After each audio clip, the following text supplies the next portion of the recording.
I'm walking from Brent Cross to Golders Green, so the logical place to start is Brent Cross Shopping Centre. No, not here, but here. Brent Cross, Brent Cross, Brent Cross. So good they named it thrice. If you're not from this particular part of northwest London, you might know Brent Cross as a shopping centre. Or if you drive, it's a flyover. But Brent Cross is also an example of a 1920s suburb. Nearly all of the houses look like this. Or this. And we can see those blue suburban skies from above in an aerial shot thanks to Google Earth. Brent Cross Station is positioned at the centre of this view. The main North Circular Road and Hendon Way are nearby, but around the station it's only housing.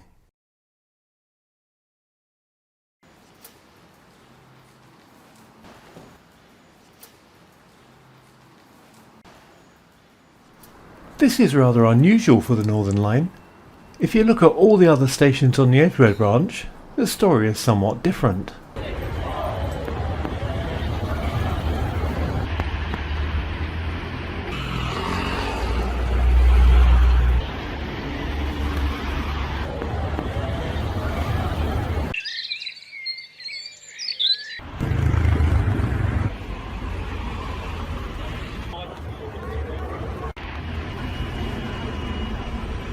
So what is going on with the suburb of Brent Cross?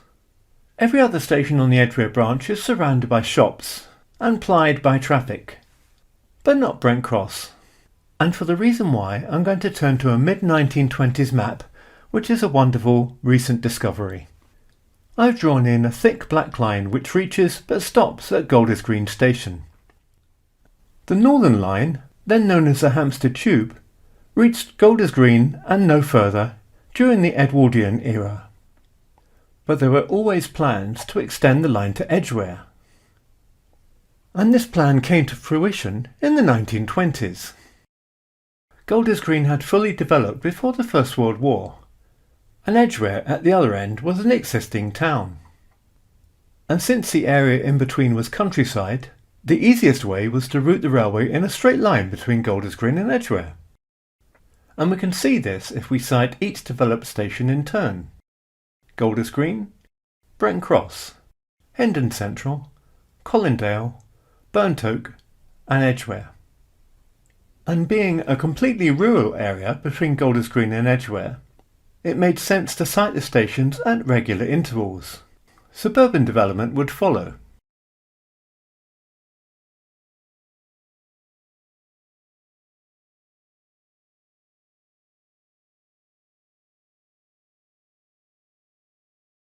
With the new Hendon Way, the A41, being built at the same time as the railway, Hendon Central Station was positioned as near to Hendon as possible and on the new main road. Colindale was a greenfield site, but it was positioned next to an aerodrome, and the road was built from the Edgware Road to the new station and beyond to the airfield.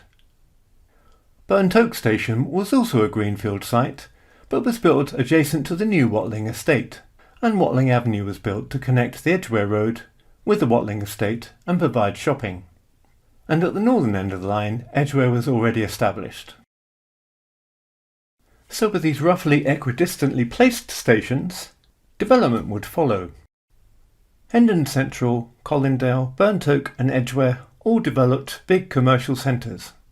But the future site of Brent Cross Station was tucked into a weird corner of the new North Circular Road and the new Hendon Way. There were no through routes to anywhere around the station, and commercial activity as a result didn't follow. And this is the reason that the suburb of Brent Cross is quite so quiet.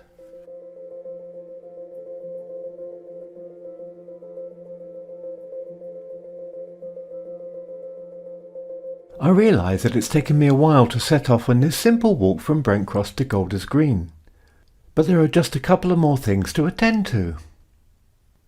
In the 1970s, London Transport changed the name of its station here to Brent Cross.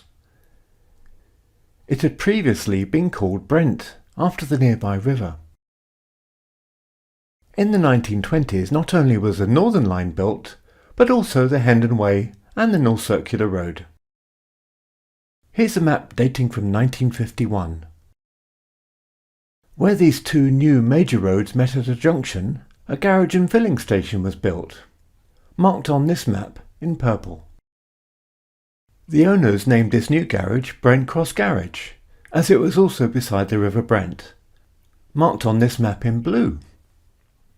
Now there was a tendency for garages to be built where the new main roads of the 1920s had junctions, and whatever names the garages took for themselves became the unofficial names of the junctions. Apex Corner, Henley's Corner, and right here, Brent Cross. As the junction became busier, a flyover was built, again called the Brent Cross Flyover.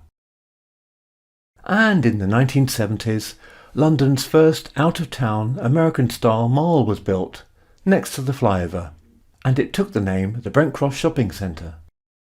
The nearby station was still just called Brent, and the powers that be decided that the station name had become confusing, and so it was renamed Brent Cross to match the area. So, Brent Cross Station was originally built in the middle of nowhere. It was ever thus. Before the Northern Line came, it was even more in the middle of nowhere. Here's the site in 1900. And let's zoom in a bit and provide a colour version of the map. The future station is situated just north of a minor footpath, and the footpath connects a house called Highfield with the local sewage works. The station site itself is in an arable field belonging to Highfield Farm. It's only one of a few arable fields in the area. Most of the other fields locally are laid to pasture, mainly to produce hay for London's growing horse population. There were many farms in the area. Some of these were captured by local artists before they disappeared. So we have the path to the sewage works, and this starts at Highfield House, situated on Golders Green Road. Golders Green Road in 1900 awaits the coming of Golders Green Station. At the turn of the 20th century, it is a road of well-to-do people living in large country houses lining the road. Highfield, Golders Lodge, Gloucester Lodge, The Elms, and Woodstock House. The arrival of the Northern Line caused the land value of these houses to soar, and one by one they were bought by developers. They are remembered only in the names of the new roads on their former sites: Highfield Gardens, Golders Gardens, Gloucester Gardens and Woodstock Avenue. I would very much like to thank the London Borough Barnet's Local Studies Group for providing me with the many photos here. By the 1920s, Highfield Avenue had replaced the footpath, and upon Highfield Avenue the new station was to be built. Here are some photos from that time. In this first one, the woman and child are walking west along Highfield Avenue in 1922. They are located a few yards before the location of the modern bus stop under the modern bridge. There's a sign over the road showing where the station is being built. We can zoom in on this sign for a better look. Around the corner, the Hendon Way is being built over the course of another footpath, and there's another sign. On the old map, here's the location of that second sign, and in the background, back on the photo, we can see the buildings of Renters Farm. The new station had the original name of Brent. The name seems to have been chosen by a committee as a compromise. The name Highfield, after the local big house, had been proposed and then rejected. The name Woodstock, also after a local big house, had been proposed and then chosen. It even appeared on maps, but then the name itself was rejected. Finally, the ever so boring name of Brent was selected by that boring committee. Okay, let's set off, or I'll be discussing stuff forever.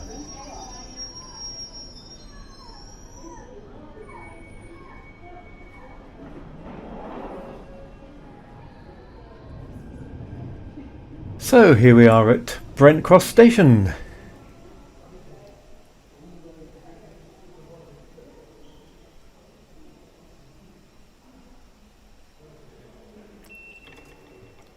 So you got to wonder if this is the Northern Line's largest chessboard, or is it just a lovely floor?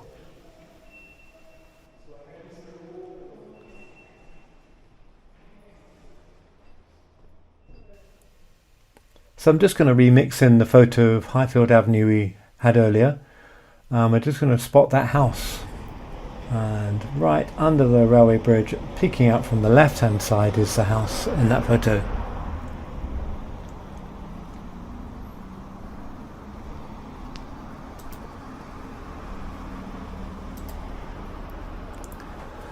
So Brent Cross Station in all its glory, 1923 it was opened, designed by Stanley Heaps. And we're off down Highfield Avenue towards Golders Green. When I said there was no commercial activity in Brent Cross earlier, actually there is a small shopping centre right at the end of this road. But it's not, it's walkable from Brent Cross Station, but hardly the centre of things. Golders Green had stopped spreading north after its initial spurt of activity, but when the Brent Cross Station, or Brent Station as it was then, or Woodstock as it was planned, when it was planned for here, the suburb around the station basically immediately sprung up. Though Highfield Avenue dates from about 1912, well before the housing which developed along it.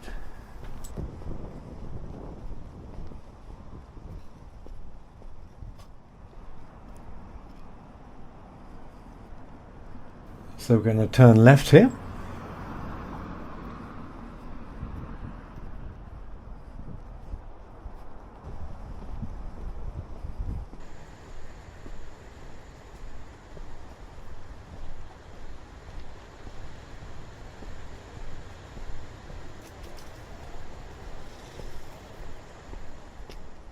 So you can see the North Circular Road at the end, but I just wanted to show you a quite remarkable photo of what this area looked like before the houses. The developers had laid out the roads before the houses, and this one is Sinclair Grove, which is just at the top there.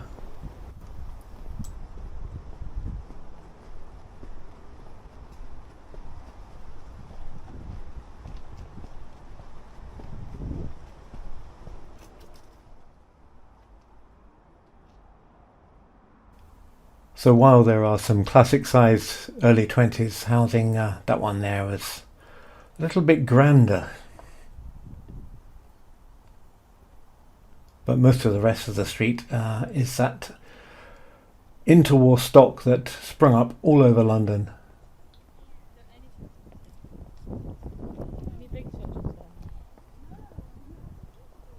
London expanded massively between the wars. And a lot of the capital looks exactly like this. You could be anywhere in Kenton, Golders Green, somewhere in South London, East London, West London. It was a remarkably consistent type of housing. Bit of mock Tudor occasionally.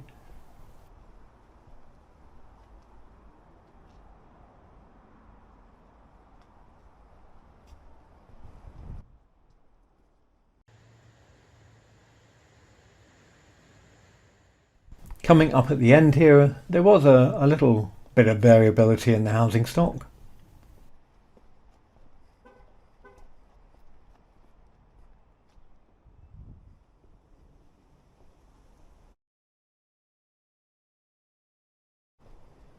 Those interwar builders, just like the Victorians before them, really had a lot of names to invent. This part of Golders Green and Brent Cross has really a dearth of names. There's lots of Highfields and there are lots of Woodstocks in different variations. Though Western Avenue's a bit of a mystery. And it must have been very confusing because that would have been built at the same time as the real Western Avenue, the one that leads west, the A40 leading west out of London would have been the same time period.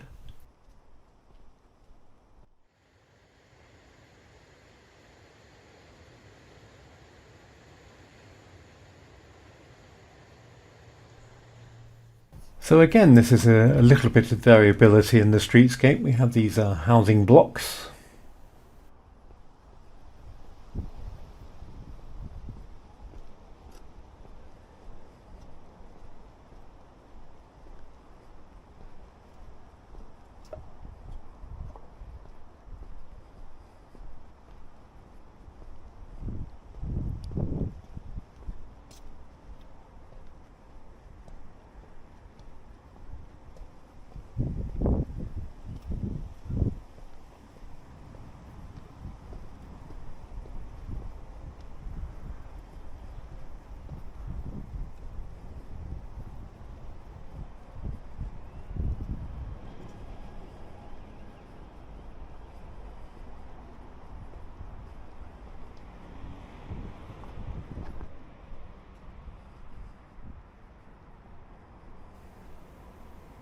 And ahead of us we have Melvin Hall, which sounds like a 1970s TV presenter.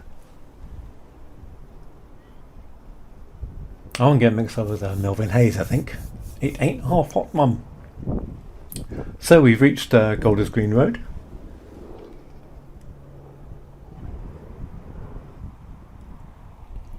And if we looked left here towards Hendon, down there was a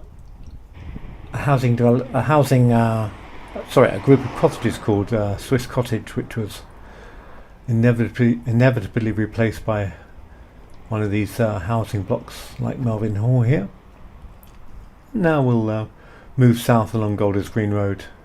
I'm not going to cover the whole of this road, I don't think, just the highlights, but I'll start the walk off in a consistent way.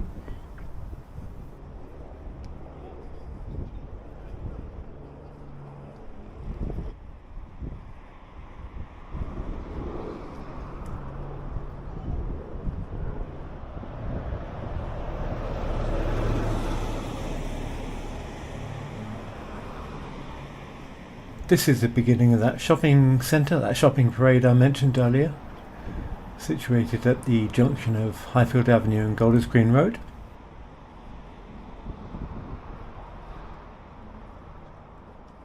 So I'm just pointing the camera towards the White Swan, which was somehow integrated into the Highfield House development. But the White Swan certainly lasted the course until the second decade of the 21st century, before, like many pubs, it died a death.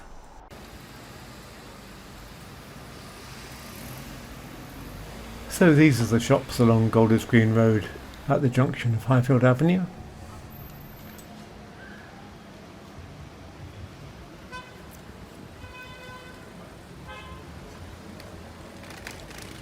And Woodstock Avenue, which is roughly on the site of Woodstock House, which we mentioned much earlier.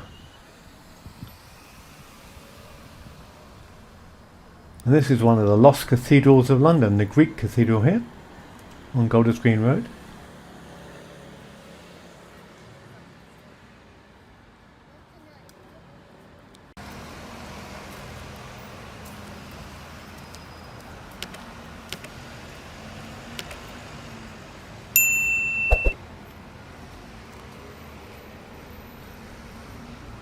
Before the First World War, Golders Green Road became very commercial.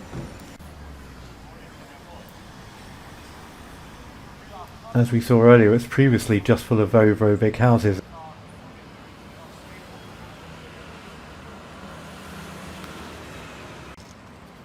Where the front bus is the junction of Golders Green Road and Finchley Road, which is where we're off to next.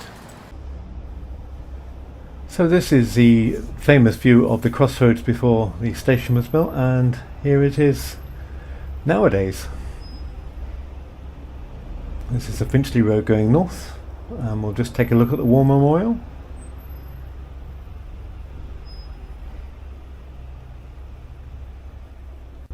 Obviously this wasn't here originally, It took the First World War to make this happen, but it was very early in the history of Golders Green.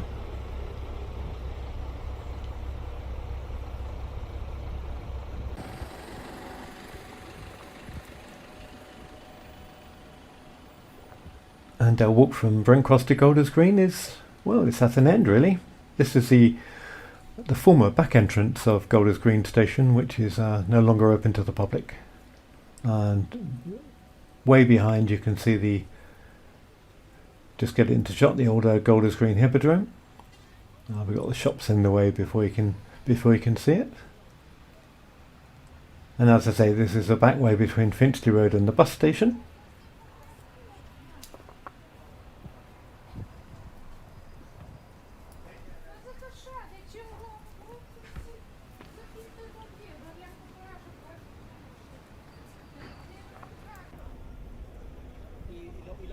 And here is the station in all its glory.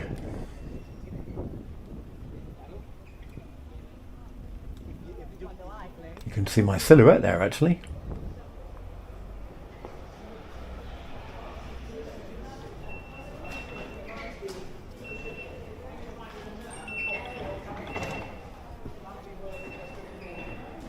Golders Green station was opened by the Charing Cross, Euston and Hampstead Railway, which is now part of the Northern Line, on the 22nd of June 1907. As we saw in that photo at the beginning of the 20th century, Golders Green was just a small rural hamlet. But the opening of that railway stimulated a rapid building boom.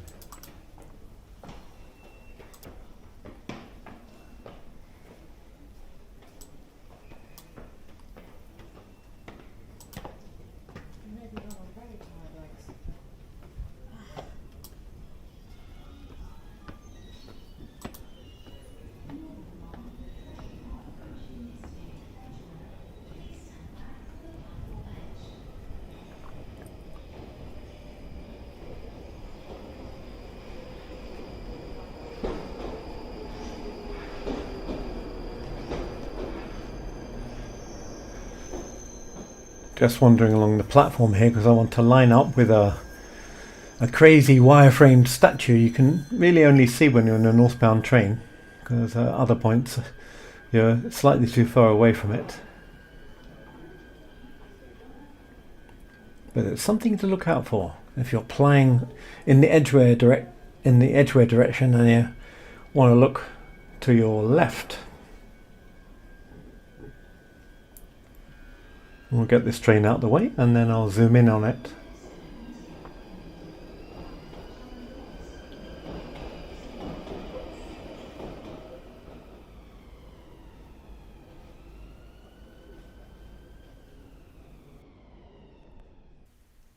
So as said earlier, thank you very much to the London Borough of Barnet for letting me borrow some of their photos, which have been very useful in illustrating this video.